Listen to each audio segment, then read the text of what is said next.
reading the Hiram Key at Mokolakwe,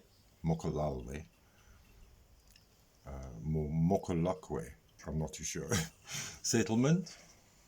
It's in Pilansberg. That noise you hear will be the acacia tree being blown by the wind on the metal roof. I'm at one of the log cabins, and I'm going to read from the Hiram Key, chapter 3, Pharaoh's Freemasons, the discovery of the secret skulls of Jesus. Chapter 3, the Knights Templar, the beginnings of the order.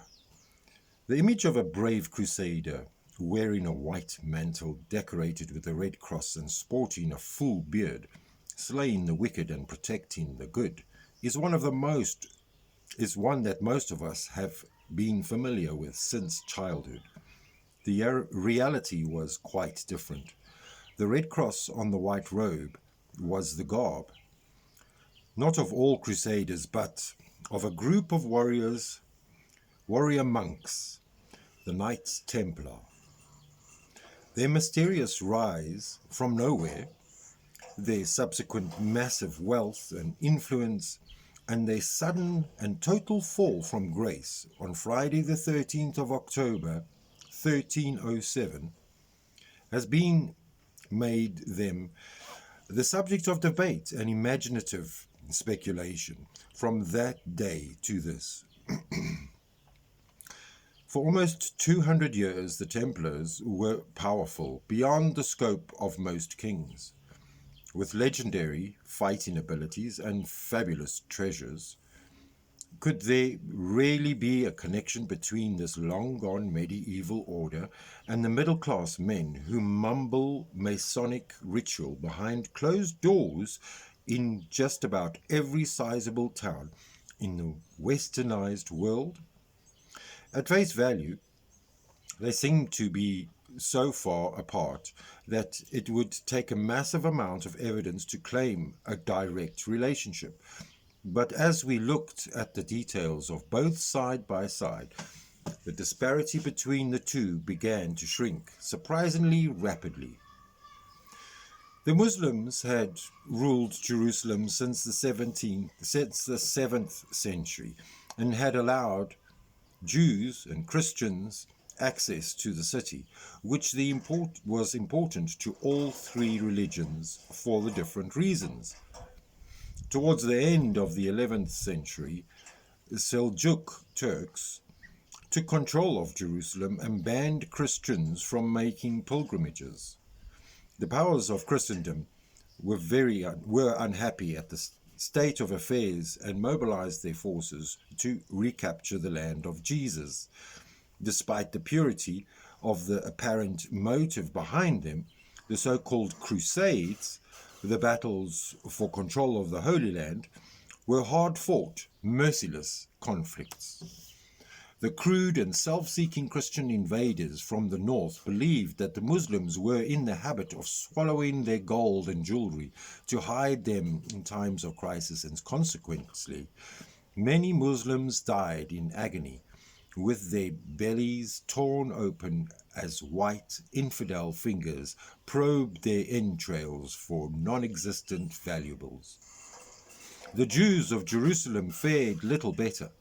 They had lived happily side by side with the Muslims for hundreds of years, and on 14 June 1099, they died beside them. The bloodlust of the Crusaders knew no bounds. One Crusader, Raymond of Aguilers,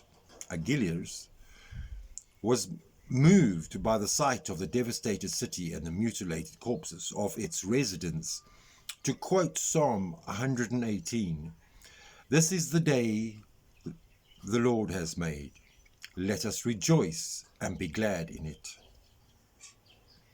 In the years that followed the capture of Jerusalem, Christians from all over Europe began to make the pilgrimage to the Holy City, a journey so long and arduous that a fit body and strong constitution were needed to survive it. The growing number of pilgrims travelling from the ports of Acre, Tyre, and Jaffa to the city of Jerusalem created problems, and an infrastructure had to be created to provide for them. An important part of these arrangements was the Amalfi hostelry in Jerusalem, which was established by the Knights Hospitaller to provide food and lodgings for the constant flow of travellers. The importance of and wealth of the small and obscure order of monks who ran it grew in proportion to the increasing number of visitors, and the new Christian rulers of the city rewarded their efforts with generous gifts. The order developed quickly, and its prior must have been an ambitious and politically astute individual, as he took the unusual step of creating a military arm by the accepting knights to join. After which he changed the title of the order to the Hospital of St. John of Jerusalem. It obtained papal blessing in 1118, when it was provided with a formal constitution known as a rule. This was an organization which probably influenced a French nobleman from Champagne by the name of Hugues de Payens, because in the same year he and 8 other knights established an unofficial order of the Poor Soldiers of Christ and the Temple of Solomon. According to the tradition, King Baldwin II, the Patriarch of Jerusalem, readily gave his support to the new order and provided quarters for them in the eastern part of his palace, which adjoined the former Al-Aqsa Mosque and stood on the site of King Solomon's temple. The Templars, as they are now usually called, were said to have come into existence for the purpose of providing protection for the increasing flow of pilgrims as they made their hazardous journeys between the coastal port of Jaffa and Jerusalem. All of these original knights were laymen who took an oath to live as though they were monks, in poverty, chastity, and with obedience. Initially, they wore no special clothing, but they said prayers at regular intervals, and in every way they behaved as though they were members of the religious order. Sometime in 1118, the year, these 9 knights apparently arrived from France and appointed themselves guardians of the Judean desert roads leading to Jerusalem. This standard account struck us as odd.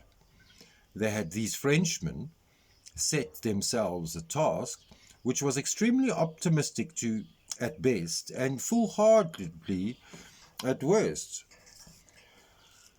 Even a small band of Saracen insurgents would surely have overwhelmed them, no matter how well trained and armed they were.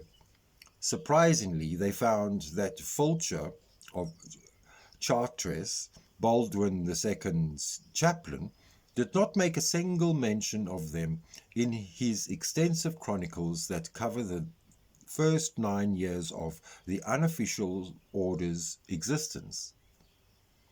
The earliest certain evidence of the Templars date from 1121, when a certain Count Fulk V of Anjou lodged with the Templars and thereafter left them an annuity of 30 Angevin livres.